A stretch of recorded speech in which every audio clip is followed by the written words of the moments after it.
तो दोस्तों फिर से हम हमारे चैनल पर आप लोगों की बहुत ही स्वागत है। तो दोस्तों आइए फिर से हम बात करेंगे किसके बारे में कि जो महाभारत में सबसे वीर योद्धा थे, यानी उनके सबसे बड़े मान्यता था, वो कौन थे?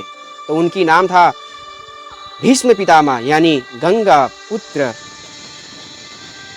भीष्म पितामह एक ही दिन में पांडवों को सहित सेना वध कर देते, पर लेकिन दुर्योधन ने कर दी थी बड़ी गलती। आइए तो जानते हैं तो दोस्तों कि दुर्योधन ने कौन सी बड़ी गलती की थी।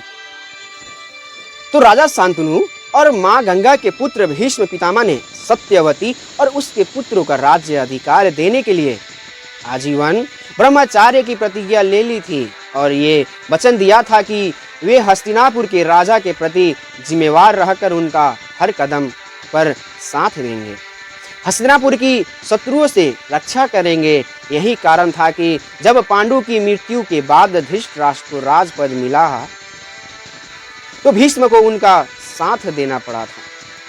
भीष्म ने ही कौरव कुल को बचाने के लिए धृतराष्ट्र का विवाह गांधारी के से कराया गया था।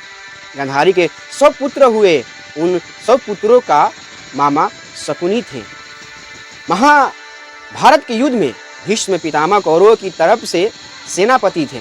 कुरुक्षेत्र का युद्ध आरंभ होने पर प्रधान सेनापति की हैसियत से भीष्म ने 10 दिन तक घोर युद्ध किया था। हर बार दुर्योधन भीष्म पर दबाव डालते था कि आप इतने शक्तिशाली होने के बावजूद अर्जुन को क्यों नहीं मार पाया। एक रात दुर्योधन ने भीष्म पितामह से कहा कि मुझे तो आप पर संदेह होता है पितामह, कि आप हमारी ओर से है या पांडवों की ओर से। मुझे लगता है कि पांडवों के प्रति आपके प्रेम के कारण आप पांडवों पर आत्मघाती प्रहार नहीं कर सकते हैं। आप जैसा शूरवीर योद्धा जो हमारे योद्धाओं को अपने एक ही बाण से मार सकते हैं, ऐसे में उसके प्रहार से पांडव कैसे बच सकते हैं। दुर्योधन के कटु वचन सुनकर भीष्म पितामह को दुखी और क्रोधित हो जाते हैं। सुनकर ये बातें वे कहते हैं कि तुम जानते हो कि मैं जब तक जिंदा रहूंगा तब तक हस्तिनापुर पर आंच नहीं आने दूंगा। दुर्योधन जब तक मैं जिंदा हूँ हस्तिनापुर की हार नहीं होने दूंगा। मैं अपनी पूरी क्षमता से युद्ध लड़ रहा हूँ। ये सुनकर दुर्योधन कहता है कि तो फिर आप पांडवों का वध क्यों नहीं करते हैं प्रभु? मुझे तो आपकी बातों पर विश्वास ही नहीं हो रहा है। यदि ऐसा ही चलता रहा तो अर्जुन हम सबको मार देगा। क्रोधित होकर भीष्म पितामह कहते हैं कि तो ठीक है, मैं कल एक दिन में ही 5 पांडवों को मार दूंगा। ऐसा बोलकर वे अपनी मंत्र शक्ति से 5 सोने के तीर तैयार करते हैं और दुर्योधन को कहते हैं कि वे 5 तीर अत्यंत ही शक्तिशाली है, तीर है जिनका कोई रोक नहीं सकता है। कल इन्हीं तीरों से 5 पांडवों का वध कर दूंगा। ये देखकर दुर्योधन बहुत प्रसन्न हुआ और अब उसे विश्वास हो गया कि अब तो पांडव मारे जाएंगे, अब हमारी जीत अवश्य होगी। हालांकि दुर्योधन के मन में पितामह के लिए अभी भी संदेह था। वह सोच रहा था कि हो सकता है कि पांडवों के प्रेम के प्रति पितामह ये तीर का उपयोग ही नहीं करे या एक रात में ही यह तीर कहीं गायब हो जाए। इस तरह की शंका के चलते दुर्योधन को एक तरकीब दिमाग में आई। उसने पितामह से निवेदन किया कि आप इन 5 तीरों को मुझे सौंप दीजिए।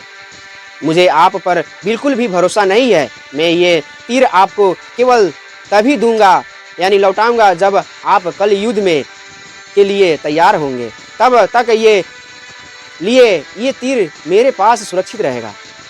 पितामह ने दुर्योधन की बात मान ली और उसे तीर ले जाने की अनुमति दे दी। दुर्योधन उन 5 तीरों को लेकर अपने शिविर में वापस लौट आया और अगले दिन का इंतजार करने लगा।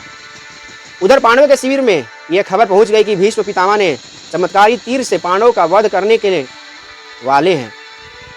श्री कृष्ण ये सब जानते थे कि इसलिए उन्होंने दुर्योधन पर कड़ी नजर रख रखी थी। अपने गुप्तचरों का एक समूह दुर्योधन के पीछे ही लगा दिए थे। इस खबर के मिलते ही श्री कृष्ण तुरंत अर्जुन के शिविर में पहुंच गए। श्री कृष्ण देर रात अपने शिविर में देखकर अर्जुन को आश्चर्य और हड़बड़ाहट होने लगी। तब श्री कृष्ण ने अर्जुन से कहा, हे अर्जुन, ये समय सोने का नहीं है। दुर्योधन ने पितामह से ऐसे तीर तैयार करवाए हैं जो अभेद है, जिनका वार कभी भी खाली नहीं जाता है। इसलिए तुम उन तीरों को प्राप्त करने की कोई युक्ति सोचो, वरना पांडवों की पराजय निश्चित है। अर्जुन कहते हैं कि हे माधव, आपके होते हुए पांडवों की पराजय कैसे हो सकती है। श्री कृष्ण अर्जुन को सारी बात बता देते हैं। तब श्री कृष्ण ने अर्जुन से कहा कि तुम अभी जाओ और दुर्योधन से वे 5 तीर मांग लाओ। अर्जुन कहता है कि आप कैसे मजाक करते हैं माधव, भला दुर्योधन मुझे वह तीर क्यों देगा और किस लिए देगा, बताइए। तब श्री कृष्ण कहते हैं कि याद करो, जब तुमने दुर्योधन को यक्ष और गंधर्वों के हमले से बचाया था, उस वक्त दुर्योधन ने तुमसे कहा था कि जिस तरह तुम मेरी जान बचाई है, मैं तुम्हें वचन देता हूँ कि आवश्यकता के समय तुम मुझसे से कुछ भी मांगोगे तो वह मैं तुम्हें दे दूंगी। तो ये सुनकर अर्जुन रोमांचित हो जाता है और वह तुरंत ही दुर्योधन के पास पहुंच जाता है और वह विनम्रता पूर्वक दुर्योधन से कहता है कि आज मुझे तुम्हारी आवश्यकता है, क्योंकि तुमने वचन दिया था कि तुम कभी भी तुमसे कुछ मांग लूँ तो क्या तुम अब अपना वचन निभाने के लिए तैयार हो। दुर्योधन कहता है कि हाँ, मुझे याद आ गया, मांगो, तुम क्या मांगना चाहते हो। अर्जुन कहता है कि मुझे यदि तुम क्षत्रिय धर्म और वचन के पक्के हो तो मुझे वो 5 स्वर्णिम तीर दे तो जो तुम्हारे पास है। ये सुनकर दुर्योधन चौंक जाता है। फिर वह बड़े भारी मन से उन तीरों को अर्जुन को देकर अपना वचन निभा देता है। तो दोस्तों, हमारी चैनल आप लोगों की अच्छी लगी हो और ये वीडियो आप लोगों की कोई मन की अच्छी बात पुगाई हो तो हमारी चैनल को लाइक और सब्सक्राइब जरूर कीजिएगा।